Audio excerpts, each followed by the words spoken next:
अस्सलाम वालेकुम वरहमतुल्लाहि वबरकातुहू। मेरा नाम डॉक्टर शबीर अहमद है। मैं गैस्ट्रो इंटेस्टिनल सर्जन हूँ। प्रैक्टिस करता हूँ Q medical centre and Fortis hospital बंडगटा रोड। ये महीना आने वाला है, बहुत खूबसूरत महीना, और इस महीने की इंतज़ारी हम लोग 6 महीने से कर रहे हैं हम लोग। और हमारी जो इंथुसियाज़म है, जो चीज़ें हैं ना, अभी बढ़ गई हैं, ख्वाहिश बढ़ गई हैं। अभी से ये काम दिल में आ गई कि हमें रोज़ा रखना है, रमज़ान का महीना आने वाला है। देखिए, सबसे बेनिफिट जो होती है रमज़ान में, जो होती है, हम लोग जो फास्टिंग करते हैं, अगर आप साइंटिफिकली अगर आप देखेंगे, इसके अंदर हज़ारों पब्लिकेशन, साइंटिफिक पब्लिकेशन मौजूद हैं जो फास्टिंग के बारे में जो फ़वाइद को बता रहे हैं। लेकिन पब्लिकेशन को छोड़ दीजिए, जो हमारा रब जिसने हमने पैदा किया, कुरान में कहता है, या अय्युहल्लज़ीना आमनू कुतिबा अलैकुमुस्सियामु कमा कुतिबा अलल्लज़ीना मिन क़ब्लिकुम लअल्लकुम तत्तक़ून। ऐ ईमान वालो, तुम्हारे पर रोजे फर्ज कर चुके गए हैं जिस तरीके से हमने फर्ज दूसरी उम्मतों को हमने किया गया है, ताकि आप लोग परहेजगार बन जाओ। जब अल्लाह जो कहता है, जिसने हमने पैदा किया, क्या वो बेहतर शख्स बेहतर नहीं जानता जो इंसान के लिए क्या बेहतर है? इसीलिए अल्लाह ताला कहता है कि रोजा रखो।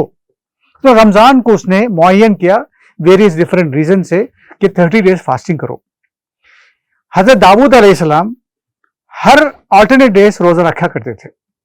आई एम श्योर उनको बेनिफिट के बारे में उनको पता था, लेकिन हमारी उम्मत में, रसूलुल्लाह सल्लल्लाहु अलैहि वसल्लम की उम्मत में, रमजान का जो महीना है 30 डेज को मस्ट कर दिया गया, फर्ज कर दिया गया है। रमजान के साइंटिफिकली क्या फायदे हैं, मैं आपको गिन कर बताता हूं कि उसमें नंबर 1 एक ऑटोफेजी करके होती है, जो हमारे जिस्म में जो बैड सेल्स जो पैदा होते हैं, जो बैड जो प्रोटीन होते हैं, उसको ब्रेक करता है और उसको एलिमिनेट करता है। और उससे यह फायदा होता है कि फ्री फैटी एसिड जहां से वो होते हैं, सेल से हैं, मेटाबोलाइज होते हैं, और उसमें लिवर में काम करके उसको डिटॉक्स, बॉडी को डिटॉक्स कर देता है। उससे फायदा यह है कि ऑटोफेजी होती है, इंसान को क्या है कि प्रोटेक्ट फ्रॉम द कैंसर। ये मैं नहीं कह रहा हूं, साइंसदान कह रहे हैं कि कैंसर से प्रोटेक्शन होता है, डायबिटीज से प्रोटेक्शन होती है, ब्लड प्रेशर से प्रोटेक्शन हो जाती है, और तमाम जो पेरिफेरल वास्कुलर डिजीज, जो ब्रेन डिजीज, डिमेंशिया, ये तमाम चीजों की इलाज सिर्फ फास्टिंग है। क्योंकि आपको समझना चाहिए कि फास्टिंग में क्या चीज होती है। बेसिकली होती है कि कैलोरिक रिस्ट्रिक्शन होती है। कैलोरिक रिस्ट्रिक्शन क्या माना है कि आप जितना कैलोरी देते हैं उसको कम करें, यही होती है फास्टिंग में। तो इंसान जब फास्टिंग करता है, 12 घंटे की जो फास्टिंग करता है, साइंटिस्ट ने कहा है कि 12 घंटे और 12 घंटे से ज्यादा अगर आप फास्ट करेंगे तो इसके फवाइद ज्यादा हैं। फॉर एग्जाम्पल आपको मैं बता देता हूं कि हम लोग तो 12 घंटे फास्ट करते हैं, इसमें caloric restriction is very important है। कैलोरी क्या होती है? कैलोरी हमें आती है कार्बोहाइड्रेट से आती है, प्रोटीन से आती है, फाइबर से आती है, और चीजों से आती है। लेकिन जहां तक हो सके ज्यादा जो कैलोरिक जो आती है वो कार्बोहाइड्रेट से आती है। वो कार्बोहाइड्रेट क्या है? आप तो लिस्ट में जाके देखिए, गूगल में जाके पढ़ लीजिए, कार्बोहाइड्रेट लिस्ट है तो कार्बोहाइड्रेट जाके देख लीजिए क्या हमें खाना है, क्या नहीं खाना है, आपको लिस्ट में मालूम हो जाएगा। लेकिन हमारे पास मसला यह है कि हम लोग कैलोरी क्या चीजें नहीं जानते हैं। देखो, सर्जिकल गैस्ट्रोएंटरोलॉजिस्ट में बैठा हूं, मैं किसी को कहता हूं कि मीठा मत खाओ, वो पूछता है कि मीठा क्या लेकिन चावल खा सकते हैं क्या, हनी खा सकते हैं क्या, ये तमाम सवालात आते हैं। इसलिए आपको चाहिए कि आप जाके रमजान से पहले कैलोरिक रिस्ट्रिक्शन, कार्बोहाइड्रेट डाइट क्या होते हैं, आप पहचानने की कोशिश कीजिए। लेकिन मेरा रिकमेंडेशन एज ए गैस्ट्रोएंटरोलॉजिस्ट, मैं सहरी में आप लोगों को एडवाइस करूंगा कि ज्यादा प्रोटीन लें, अंडा लें, और उसमें रागी की रोटियां बनाएं, और ज्यादा कार्बोहाइड्रेट लेस यूज करें, प्रोटीन ज्यादा करें, तेल की इस्तेमाल ज्यादा कम करें, और ज्यादा प्रोटीन खाएं सहरी में।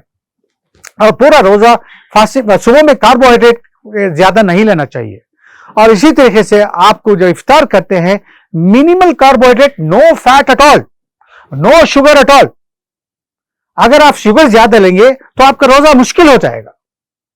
इसीलिए रमजान के महीने में रोज शुगर आके कार्बोहाइड्रेट इंटेक के इन टाइप्स ऑफ पूरे जो वाइट राइस हैं, ये तमाम को इनहिबिट करने चाहिए। तो आपको चाहिए कि अपने आप को एजुकेट करें। देखो, इतना बड़ा रमजान आ रहा है, उसको बेकार मत करें प्लीज। आपको चाहिए कि वेट कम करें, वेट कम करने से डायबिटीज चली जाती है, ब्लड प्रेशर चल जाती है, हार्ट का प्रॉब्लम चल जाता है। देखिए बैड डिजीजेस करने के क्या प्रॉब्लम क्या है मालूम? हम लोग जब खाना खाते हैं, रसूलुल्लाह सल्लल्लाहु अलैहि वसल्लम ने फरमाया कि सारे बीमारियों का जड़ गट है। 1400 साल पहले कहा गया है, it includes neurological disorders, cardiovascular disorders, kidney disorders, peripheral vascular disorders, all can be cured by and all are caused by the gut and its bacteria। आज हमें जानते हैं हम लोग गट के बैक्टीरिया चेंज होने से हमको क्या बीमारी आ जाती है। उसमें सबसे बड़ी बीमारी आती है, हम लोग है ना क्रॉनिक इन्फ्लेमेटरी कंडीशन में रहते हैं। उससे क्या हो जाता है कि ऑटो एंटीबॉडीज डेवलप होती हैं। ऑटो एंटीबॉडी जो डेवलप होती हैं तो उसमें जाके मुजिर हो जाते हैं। हार्ट को अटैक करता है, ब्रेन को अटैक करता है, किडनी को अटैक करता है और मोटे हो जाते हैं इंसान। और ये कंडीशन डेवलप होती है, इंसुलिन रेसिस्टेंट के डेवलप हो जाती है। मेरे ख्याल में ये सबसे बड़ी बीमारी है मेरे दोस्तों। आप समझ लीजिए कि आपको जाके चेकअप करना चाहिए कि आपको इंसुलिन रेसिस्टेंस है या नहीं है, आपको चेक करना चाहिए। जो आदमी मीठा खाता है उसको जरूर इंसुलिन रेसिस्टेंट होता है, और इंसुलिन रेसिस्टेंस से लिवर खराब हो जाती है, फैटी लिवर हो जाता है, नैश हो जाती है, बाद में लिवर फेलियर हो जाती है और लिवर कैंसर आ जाता है। तो फास्टिंग के बेनिफिट्स क्या है कि आपको एंटी कैंसरेंस है, एंटी एजिंग है। आप बुढ़े नहीं बनोगे, आप जवान रहोगे, कभी भी जवान रहोगे, फुल ऑफ एनर्जी रहेंगे आप। और ब्लड प्रेशर की दवाओं की जरूरत नहीं है, डायबिटीज की दवाओं की जरूरत नहीं है। अल्लाह के रसूल ने कहा है कि आप महीने में 11 रोजे रखो, मंडे, थर्सडे, अय्याम बीस 13, 14 और 15 रोजे रखो। अगर किसी ने 11 रोजे सिंसियरली से रखा, मैं जरूर गारंटी देता हूं उसको डायबिटीज नहीं आएगी। और अक्सर आपको मेरी एडवाइस है कि भूखे रखने की आदत करो। हर टाइम में बिना कुछ मिला चाय पी लिए। हाँ, और एक बात है, रमजान के महीने में चाय बंद करो, दूध की चाय बंद करो। आप you can have a black T और ग्रीन टी पी सकते हैं, लेकिन दूध की चाय बंद करो, दूध की कॉफी बंद करो। उससे क्या हो जाता है, कॉफी ज्यादा पीने से, चाय पीने से इंसुलिन बढ़ जाते हैं और उसमें भूख ज्यादा आती है। तो इसीलिए चाय सुबह में सारी चाय कॉफी बंद करो, और प्रोटीन रखो, अंडा और चिकन वगैरह रखो, और ज्यादा वेजिटेबल खाया करो। और रात शामों में oily items like samosa, chicken, fry items, ये तमाम चीजें बंद करो। आपको चाहिए कि मिनिमम कार्बोहाइड्रेट इफ्तार करें और ज्यादा प्रोटीन यूज करें, ज्यादा पानी पिएं। सहरी इफ्तार के बाद से लेकर सहरी तक आप ज्यादा इस्तेमाल करें, पानी यूज करें, पानी ज्यादा यूज करें। तो यही मेरे आपसे लोगों से रिक्वेस्ट ये है कि आप रोजा, रमजान के रोजे का ज्यादा फायदा उठाएं। लेकिन मैं देखता हूं हमारे मुसलमान भाई यहाँ हालांकि मोटे हो जाते हैं रमजान के महीने में, ये खाया इफ्तार में, वो खाया, ये खाया, वो खाया, ज्यादा वेट करते हैं। हालांकि अल्लाह ने ये फार्मूला बताया कि कैलोरिक रिस्ट्रिक्शन करना है, उसके फायदे हैं। अगर आप कैलोरी ज्यादा खाएंगे तो अगर बैक टू नॉर्मल पूरी बीमारी आ जाएंगे। तो इसीलिए मेरे भाई ये दोस्तों, आप रमजान का अच्छी तरह इस्तेमाल करें और अपनी दवाइयों की लिस्ट को कम करें। मैं कहता हूं कि दवाइयों के बिना आप जिंदगी गुजारने की कोशिश करें। दवाएं मुजिर हैं, दवाएं खाना, every drug is a poison in my opinion, every drug is a poison. Please I beg you, live life without a tablet. बाखिर दाना वल्हम्दुलिल्लाहि रब्बिल आलमीन।